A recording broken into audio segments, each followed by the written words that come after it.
Perkenalkan, saya Rafif dari UNY, jurusan Psikologi, Pak Anies. Pak Anies, saya selalu mengikuti dialog Anda dan menemukan Anda membahas seputar demokrasi, meritokrasi, dan juga keadilan. Saya ingin bertanya mengenai demokrasi. Melihat situasi saya saat ini, Rafif, Pak. Ya, saya teringat perkataan dari Tan Malaka bahwa demokrasi hanya tirai bagi kapitalisme, di mana ekonomi yang tidak dikuasai rakyat, demokrasi hanyalah ilusi belaka. Dan ini terjadi di Pilpres maupun keadaan kita saat ini, di mana mahasiswa saat ini sedang memperjuangkan, kemudian di sisi lain ada buzzer yang digunakan elit dengan membuat narasi politik untuk memanipulasi opini publik. Pertanyaan saya, Pak Anies, mengingat hal ini tidak lepas dari ketimpangan pendidikan, bagaimana pandangan Anda mengenai relevansi demokrasi di Indonesia saat ini yang cenderung bersifat prosedural dan elektoral saja? Apakah sebenarnya negara tidak mampu menjalankan demokrasi dengan baik, ataukah rakyat Indonesia yang belum siap dengan sistem demokrasi? Dan bagaimana yang bisa sebagai mahasiswa persiapkan mulai dari saat ini untuk kemudian membentuk demokrasi yang lebih partisipatif dan substansial? Terima kasih. Jadi ilmu tentang perpolitikan kita itu mengalami transformasi di era 70-an, 80-an. Sebelumnya itu disebut, ini bahasa teknisnya, namanya strukturalis, institusionalis, yang bicara tentang struktur. Ini generasi 60-an ke belakang. Yang 70-an ke depan itu menyebutnya dengan nama strukturalis baru atau institusionalis baru. Apa itu?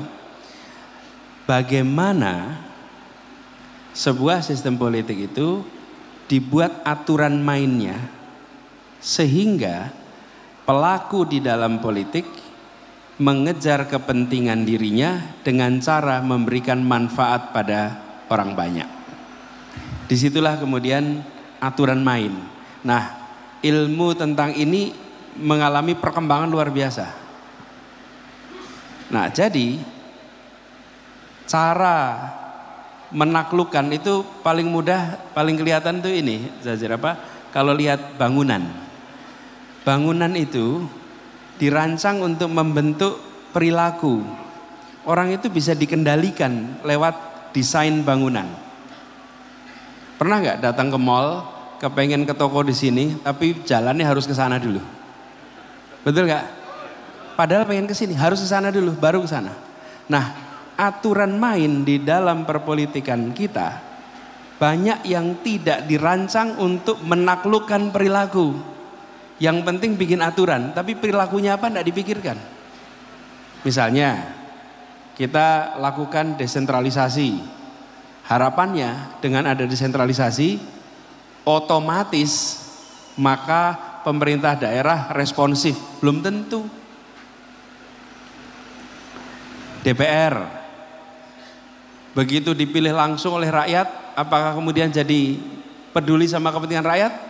Belum tentu. Saya beri contoh. Salah satu sebab adalah, ini aturan main nih, tidak ada aturan yang mengharuskan voting di DPR diumumkan kepada pemilihnya. Tidak ada. Jadi kalau misalnya Mas Faiz anggota DPR, saya konstituennya, saya tanya, Mas Faiz, selama 2 tahun Mas Faiz setuju pada undang-undang apa saja, tidak setuju pada undang-undang apa saja? Tidak bisa jawab. Banyak sekali aturan main kita yang tidak diatur detail sehingga membuat proses politik kita itu menjadi mudah dikendalikan.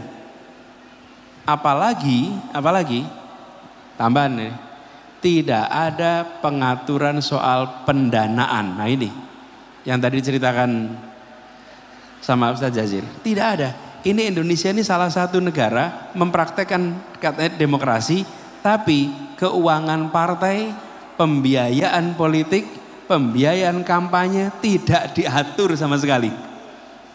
Tapi ini mau diatur juga repot. Kenapa? Ketika mau dibiayai oleh negara, rakyat protes. Awang sudah korupsi, masa dibiayai? Di sisi lain yang di partai politik bilang, wah saya nggak mau dibiayai karena kalau dibiayai akan diperiksa sama BPK. Ini membuat sampai dengan sekarang kita tidak pernah mengatur. Lawang masjid aja ada laporan keuangannya kok. Haruskah partai punya laporan keuangan yang dilaporkan pada publik? Harusnya ada. Pembiayaan kampanye, pembiayaan partai, pembiayaan semua aktivitas. Nah, jadi Mas Afif, PR kita meneruskan yang tadi, banyak sekali aturan main yang tidak dibuat. Karena tidak dibuat maka menjadi ruang kosong. Ruang kosong dimanfaatkan. Ini menurut saya PR terbesar kita. Tapi soal demokrasi sendiri, definisinya tuh banyak sekali Mas Afif. Lebih dari 560 definisi. Jadi ketika jenengan bilang demokrasi belum tentu sama dengan saya pahami. Oke? Itu sebabnya kenapa samakan dulu nih. Apa? Menyelesaikan persoalan-persoalan publik dengan cara damai, dengan menggunakan institusi, itu bisa disebut demokrasi.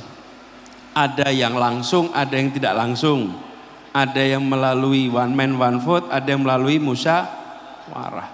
Dan yang mempraktekkan ini pertama kali sebenarnya, mempraktekkan musyawarah menentukan pemimpin, itu ketika Rasulullah SAW wafat, kemudian ada musyawarah menentukan khalifah. Siapa yang terpilih? Abu Bakar.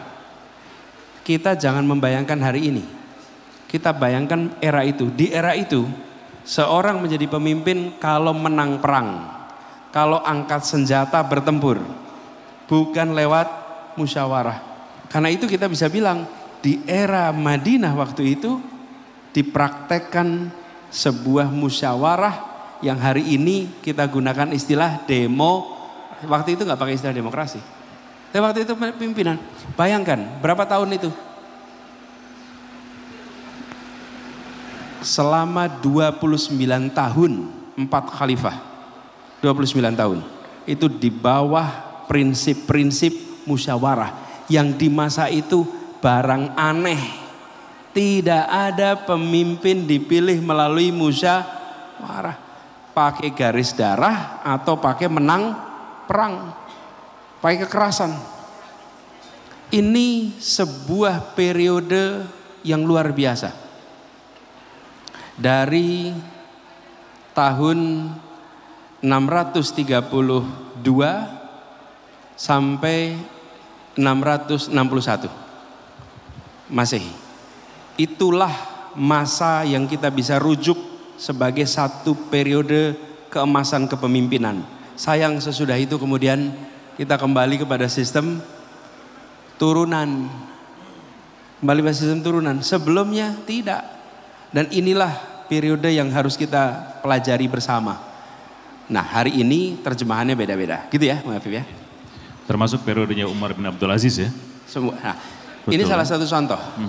Umar bin Abdul Aziz itu salah contoh. Seorang khalifah yang dikenang sampai sekarang.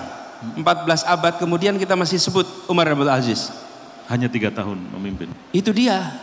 Umar bin Abdul Aziz diingat 14 abad padahal hanya menjabat selama hampir 3 tahun. Tidak sampai 3 tahun.